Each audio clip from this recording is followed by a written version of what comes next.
আসসালামু আলাইকুম, কেমন আছো সবাই? আশা করি সবাই ভালো আছো, সুস্থ আছো। বাংলা সাইক্লোন ইউটিউব চ্যানেলের পক্ষ থেকে শুভেচ্ছা ও অভিনন্দন। আজ আমরা সিবির একটি ম্যাজিক্যাল টেকনিক শিখবো, অর্থাৎ একটি সিবি দিয়ে কীভাবে যে কোনো সিবি লেখা যায় এর কৌশলটা আমরা শিখে নেব। চলো ক্লাসটা শুরু করি। প্রথমেই তোমাদের এই সিবি লেখার ক্ষেত্রে প্রথমে একটা কভার লেটার লিখতে হবে এবং পরবর্তীতে তোমরা বাকি ইনফরমেশন এডুকেশনাল বা পার্সোনাল ইনফরমেশনগুলো দিবা। তাহলে প্রথম পেজ অর্থাৎ 2 পেজে লিখবা, বাম পাশে তোমরা কভার লেটারটা লিখবা। তাহলে প্রথমে কি লিখতে হবে, আমাদের তারিখ দিতে হবে। ধরো আমি দিলাম 21শে জুন 2023। এই তারিখটা কিন্তু পরিবর্তনশীল, অর্থাৎ তুমি যেদিন পরীক্ষা দিবা বা তোমার মতো করে তারিখটা পরিবর্তন করবা।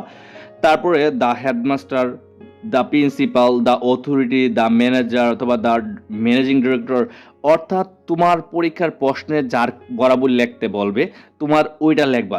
তাহলে তারপরও তোমাদের এখানে কোনটা লিখবা, কোন প্রেক্ষাপটে কোনটা লিখবা আমি তোমাদেরকে প্রশ্নে উল্লেখিত ব্যক্তি বা বর্গের নাম লিখবা তাদের। তারপর আমি একটু বলে দিচ্ছি, দেখো যদি তোমার আসে কোনো স্কুল বা কলেজের চাকরির জন্য তুমি আবেদন করতেছো, সিবি দিতেছো, তখন দ্য হেডমাস্টার স্কুল হলে, প্রিন্সিপাল দিবা কলেজ হলে। যদি কোনো কোম্পানির চাকরির জন্য তুমি আবেদন করতে যাও তাহলে তুমি দেবা সাধারণত দ্য ম্যানেজিং ডিরেক্টর অথবা দ্য অথরিটি। কোনো ব্যাংকের চাকরির জন্য যদি তুমি আবেদন করতে যাও তাহলে সিবি দাও, তাহলে দেবা the manager, the managing director. আর যদি কোনো কিছু না বুঝতে পারো যে কী লিখবা না লিখবা, আমি ধরতে পারতেছি না যে কোনটা এরকম, তখন দ্য অথরিটি বা দ্য ম্যানেজিং ডিরেক্টর দিয়ে দিবা, তাহলে তোমার শেষ। তাহলে তুমি অলরেডি প্রথম পেয়ার বুঝতে পারছো যে কোনটা দিবা। তারপরে যদি তুমি হেডমাস্টার বরাবর দাও, তার মানে নিশ্চয়ই স্কুল, তাহলে তুমি স্কুলের নামটা দেবে XYZ হাই স্কুল বা যে স্কুলে তুমি আবেদন সিভিটা দিবা, অর্থাৎ তোমার পরীক্ষায় যদি প্রশ্ন দিয়ে দেয় তাহলে তো ওইটা দিবা। কলেজ হলে XYZ কলেজ, কোম্পানি হলে যে কোম্পানির নাম অথবা XYZ কোম্পানি, অথবা আমি এখানে লিখলাম খান গ্রুপ অফ ইন্ডাস্ট্রিজ, অর্থাৎ প্রশ্নে উল্লিখিত যে প্রতিষ্ঠানটা আসবে ঠিক তুমি ওইটা অনুযায়ী লিখে দিবা। ক্লিয়ার? তারপরে ঠিকানা দিবা যে মিরপুর ঢাকা, বা যে অঞ্চলে তুমি এই ঠিকানাটা দিবা যে মিরপুর ঢাকা, এটা হচ্ছে ঠিকানা, অর্থাৎ ওই অনুযায়ী ঠিকানাটা দিবা উপরের নামটা অনুযায়ী, মানে উপরে যা লাগবে এটা অনুযায়ী। তারপরে আসে সাবজেক্ট। দেখো একটু নির্দিষ্ট প্যাটার্নে ফাঁকা দিবা, তাহলে এটা সুন্দর দেখবে, একদম ফাঁকা দিবা। দেখো তারপরে subject, an application for the post of a অথবা এন। দেখো an application for the post of a অথবা এন, অর্থাৎ এই এখানে যা লেখবা বিষয়টা, ওই বিষয়ের মানে আর্টিকেল কোনটা হবে, এ হবে না এন হবে। যদি আমি লিখি যে এ পোস্ট অফ, এই যে যদি লিখি এন অ্যাসিস্ট্যান্ট ইংলিশ টিচার, তাহলে এন অ্যাসিস্ট্যান্টের আগে এন হবে, এই অনুযায়ী তোমরা চেঞ্জ করে নেবে যে কোনটা হবে। অথবা কি মার্কেটিং অফিসার, তাহলে কি এ মার্কেটিং অফিসার, অথবা যদি তুমি মার্কেটিং অফিসার হিসেবে যোগদান করতে চাও, অথবা মেডিকা রিপ্রেজেন্টেটিভ। তুমি কি দিবে, প্রশ্নের যে সাবজেক্টটা আসবে সেই অনুযায়ী তুমি প্রশ্নে লিখে দিবা। এটা হচ্ছে তোমার পরিবর্তনশীল, তোমরা এটা আসবা। তারপরে তুমি কি কভার লেটারের যে এটা লিখবা, dear sir, your advertisement published in the daily star, অর্থাৎ এটা হুবহু যে আছে লিখে the daily star on 15 June 2023। দেখো আমি এই যে তারিখটা খুবই ইম্পর্টেন্ট, কিন্তু এই তারিখটা এবং তুমি যে একদম ফার্স্টের তারিখটা লেখছো এইটার মধ্যে দেখবা তুমি এই যে প্রথম যে তারিখটা দিবা, অর্থাৎ যেই দিন পরীক্ষার দিনের যে তারিখটা, প্রথম যে তারিখটা, এটার কমপক্ষে মানে কিছুদিন আগে এই তারিখটা দিবা, হ্যাঁ নিচের তারিখটা। দেখো আমি এখানে 21 জুন দিছি, তখন মানে এটা পাবলিশ হয়েছে, অর্থাৎ আমি যেহেতু চাকরির জন্য আবেদন করেছি 21 জুন, তাহলে নিশ্চয়ই এটা পাবলিশ হয়েছে আরও আগে। তার মানে আমি 15 জুন, এক সপ্তাহ আগে দাও, এক মাস আগে দাও, এরকম দিয়ে দিবা। অর্থাৎ 21শে জুনের পরে কিন্তু এটা হবে না, এটা হবে অবশ্যই আগে। কারণ তোমাকে এটা অ্যাডভার্টাইজটা আগে পাবলিশ হয়, অর্থাৎ তোমাকে সিবি আবেদনের জন্য তোমাকে পোস্ট করছে, তার মানে এটা আগে হবে এবং তুমি লেখবা পরে। তার মানে এই তারিখটা অর্থাৎ 21শে জুন হলে এটা অলরেডি এক সপ্তাহ আগে দিয়ে দিতে পারো তোমরা, এখানে 15 জুন বা আগে যে কোনো এরকম। 15 জুন 2023।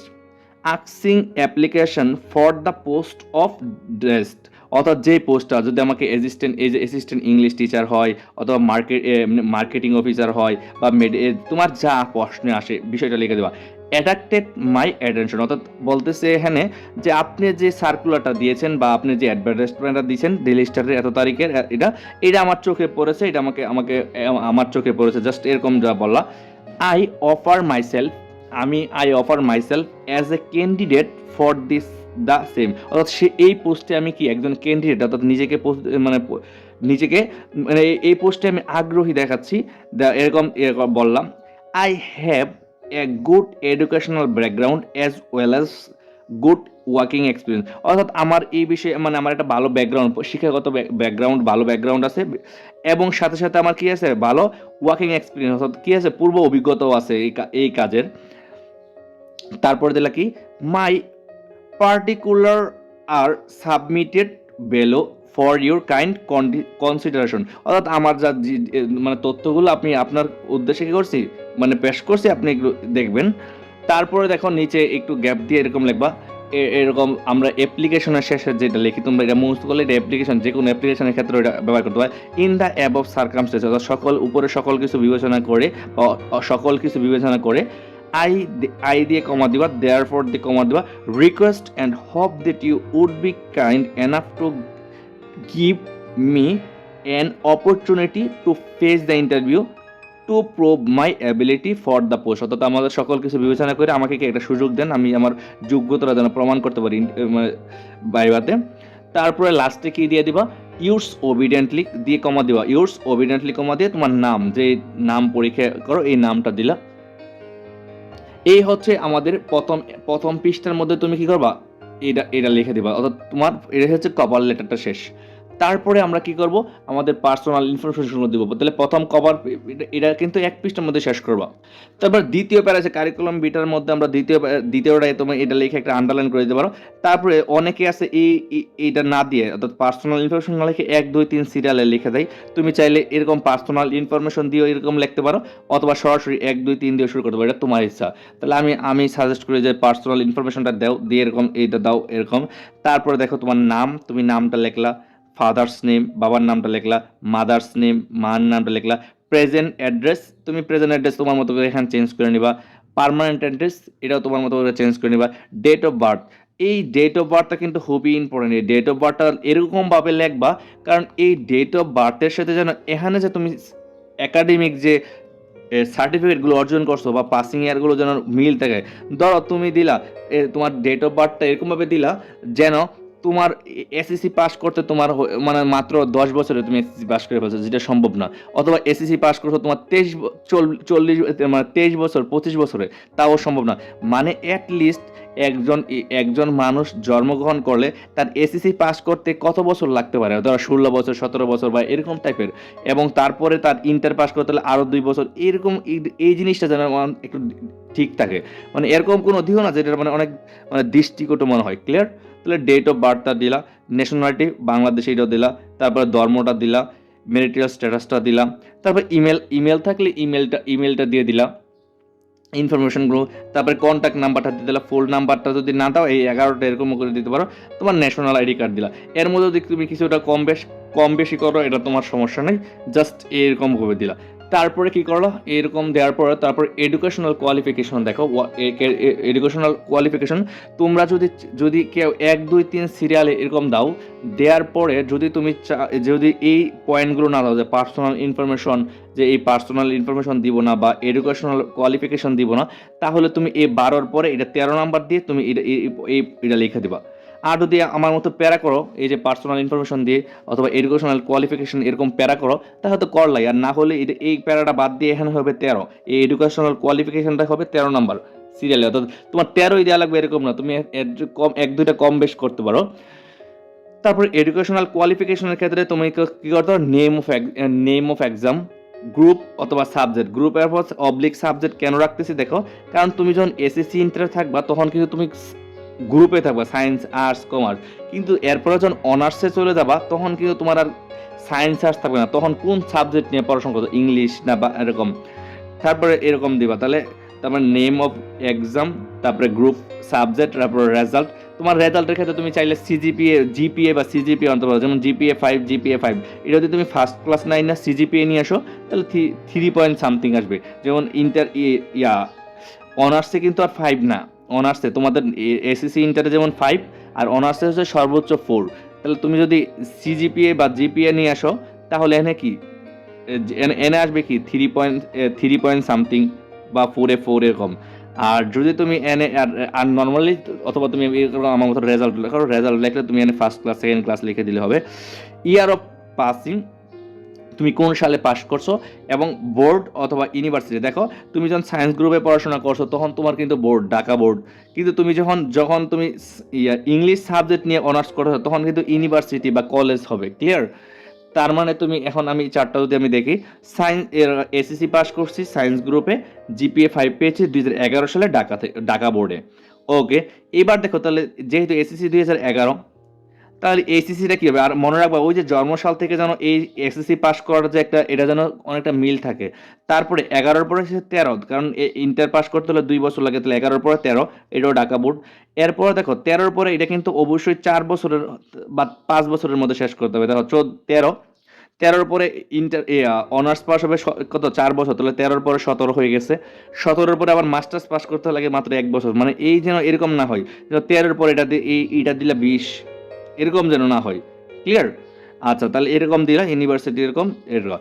তারপরে যে তোমরা যে অংশটা লাস্ট অংশটা দিবা, তোমার কিন্তু কিছু এরকম স্কিল লাগবে, যেমন কম্পিউটার স্কিল। তোমরা চাইলে এরকম দিয়ে আন্ডারলাইন করতে পারো অথবা আন্ডারলাইন ছাড়াও দিতে পারো। কম্পিউটার স্কিলগুলো তুমি লিখতে পারো skilled in MS office, email and internet browsing, আর এমএস এক্সেল বা অনলাইনে তুমি আরও অ্যাড করে দিতে পারো। তুমি তোমার মনে রাখবা এটাও 1 পৃষ্ঠার মধ্যে যতটুকু লিখতে পারো। ল্যাঙ্গুয়েজ স্কিলটা কি? Proficient in both Bangla and English, অর্থাৎ বাংলা ইংলিশ আমি কি ভালো করে মানে কি করতে শুদ্ধ করে পড়তে পারি বা এরকম। আচ্ছা, তারপর ওয়ার্কিং এক্সপিরিয়েন্সটা কি?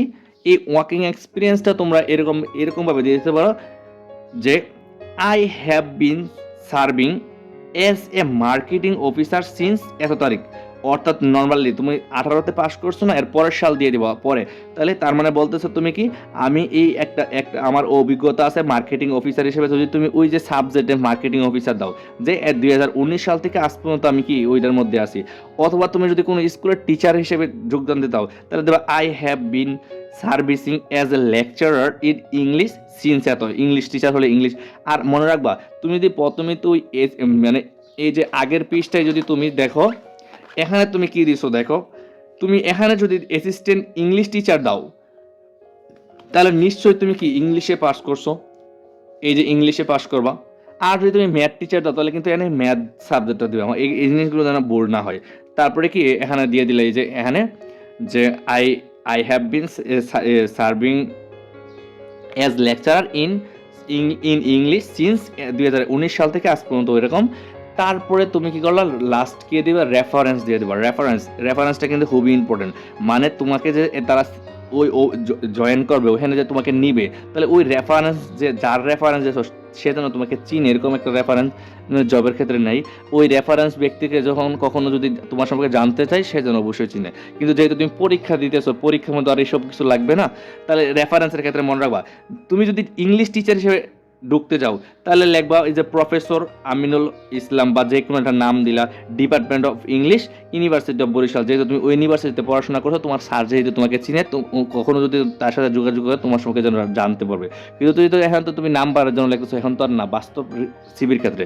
অথবা তুমি যদি তুমি ওই মেডিকেলের কোনো একটা রিপ্রেজেন্টেটিভের যদি হয়, যে ওই যে ওষুধ কোম্পানির রিপ্রেজেন্টেটিভ থাকে না, তা ওইটা যাও, তাহলে তুমি এখানে তখন তার ডাক্তার দিবে, তখন দিয়ে দেবে কি ডক্টর এমুক, যে এই ডিপার্টমেন্টে জব করে এরকম। তুমি চাইলে এই রেফারেন্সের পরে তার নামটা বা ইমেল আইডিটাও দিয়ে দিতে পারো।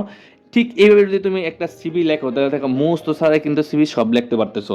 অর্থাৎ তুমি একটু পরিবর্তন করে দিলে তুমি ফুল যে কোনো সিভি লিখতে পারো। আর এভাবে তুমি কি করবা, তোমার নাম্বারটা যে কোনো নাম্বারে ভালো করবা। তাহলে ভালো থাকো, সুস্থ থাকো, এবং ভালো লাগলে অবশ্যই চ্যানেলটি সাবস্ক্রাইব করে রাখবে, এবং পরবর্তী কোন ভিডিও চাও অবশ্যই কমেন্ট করে জানাবে, এবং ক্লাসটা কেমন লাগলো অবশ্যই জানাবে।